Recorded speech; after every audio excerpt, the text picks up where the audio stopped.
Hi hello అందరికీ welcome to my channel.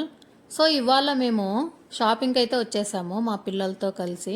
So ఇంకా పిల్లలతో వస్తే మామూలుగా అయితే ఉండదు కదా షాపింగ్.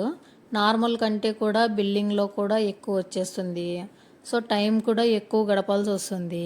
అలానే ఇంకా వాళ్ళు ఏమడిగితే అది తీసేయాల్సి వస్తుంది అనమాట.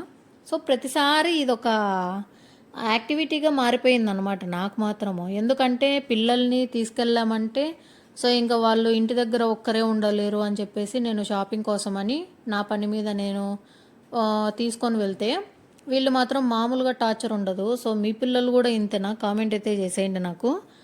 ఇప్పుడు నేను నా పనిలో నేనుంటే వీళ్ళ పనిలో వీళ్ళు ఉన్నారనమాట. ఇంకా టాయ్స్ ఎక్కడున్నాయో, సో వీళ్ళకి సంబంధించిన ఐటమ్స్ ఎక్కడున్నాయో అని వెతుక్కుంటూ ఉంటారనమాట.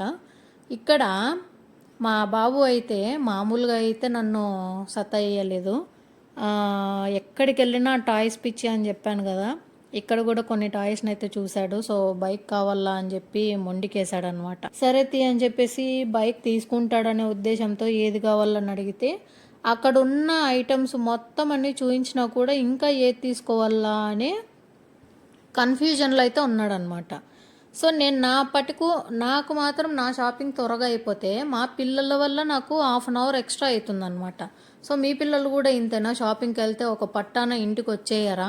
చూడండి ఇక్కడ మొత్తం అక్కడున్న కలర్స్ అన్నీ తీశారు, అక్కడున్న 2 టైప్స్ కార్స్ అన్నీ తీశారు. అయినా కూడా మా వాడు ఏది నచ్చిందిరా అని చెప్తే నాకు అన్నీ నచ్చాయి అంటాడు. సో మళ్ళీ అన్నీ నచ్చాయంటే అన్నీ తీసియలేం కదా.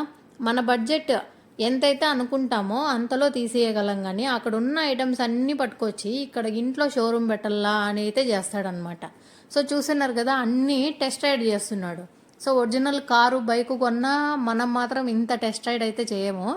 మా వాడైతే మామూలుగా కాదనమాట. ఏది తీసుకోవాలా అని కన్ఫ్యూజన్లో లాస్ట్కు ఇంకా నేను వెళ్ళిపోతాను నా వల్ల కాదు అంటే ఫైనల్గా ఏది చేతికి వస్తే అది తీసేసుకుంటాడనమాట. సో చూడండి, ఇప్పుడు ఇక్కడున్న వెళ్ళిపోతానంటే ఆ బైక్ తీసుకొని వచ్చేసాడు. ఇంకా మా వాడు తీసుకుంటున్నాడు అనే ఉద్దేశంతో మా పాప అయితే నాకు బుక్కును కొని పంచతంత్ర బుక్ అని చెప్పేసి అడిగిందనమాట.